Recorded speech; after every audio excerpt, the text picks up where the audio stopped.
and welcome back to our Poetry Corner. We're looking at a little poem today, made famous when it was quoted by King George VI in 1939 in his Christmas broadcast, when the Second World War had just broken out. There's some stories that the poem was brought to his attention by Queen Elizabeth, the Queen Mother, others that it was the young Princess Elizabeth, now, of course, our own Queen Elizabeth II, who gave the poem to him. But whoever it was this speech that popularised the poem. Indeed, it is now part of the inscription on the gates of the King George VI Memorial Chapel, I gather, down in Windsor. It's a simple little poem, but it speaks to turning to God in faith when faced by dark or difficult times.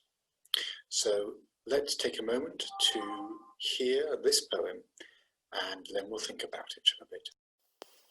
And I said to the man who stood at the gate of the year, "Give me a light, that I may tread safely into the unknown." And he replied, "Go out into the darkness, and put your hand into the hand of God. That shall be to you better than a light, and safer than a known way." So I went forth, and finding the hand of God, trod gladly into the night.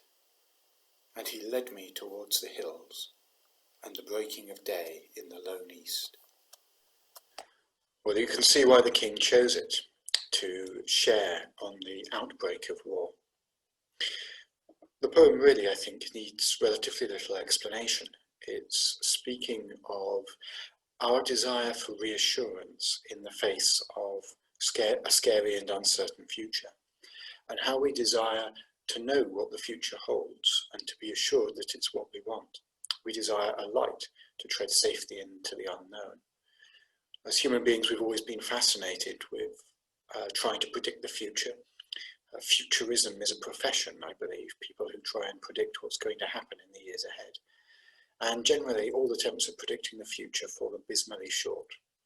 We've seen in this year, 2020, how completely the best laid plans of governments and geniuses have been thrown awry by the coronavirus. The future is hard to predict, and yet we desperately want certainty as we look at the future, because we want security. We want a light to tread safely into the unknown. We want to know what's going to happen. And that's what the speaker in this poem asks for. But instead, what she gets is something different and better. Go out into the night, she's told, and put your hand into the hand of God. In other words, trust in God, let him lead you even when you can't see. And that will be to you better than a light and safer than a known way. Even if you knew the future, you would still be in danger from it. But if you put your hand into the hand of God and let him lead you, he knows all things, the past, the present, and the future. He can steer you safely through the darkness ahead, through the years ahead, through the future, whatever that may be. And so the narrator says that she went out into the dark and put her hand into the hand of God, and he led her towards the low hills and the breaking of dawn in the east. I think that's the breaking of day in the lone east. I think that's a picture of heaven, so often pictured as the rising of a sun, the end of the darkness.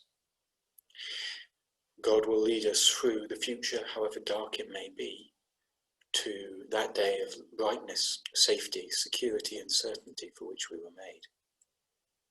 We won't be spared the darkness. Dark times will come.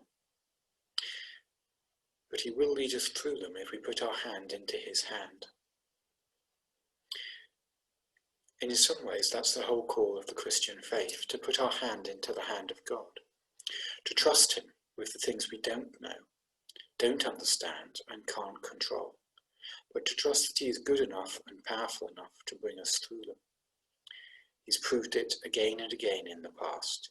He'll prove it again and again in the future if we let him. We can't predict the future. We can't control the future.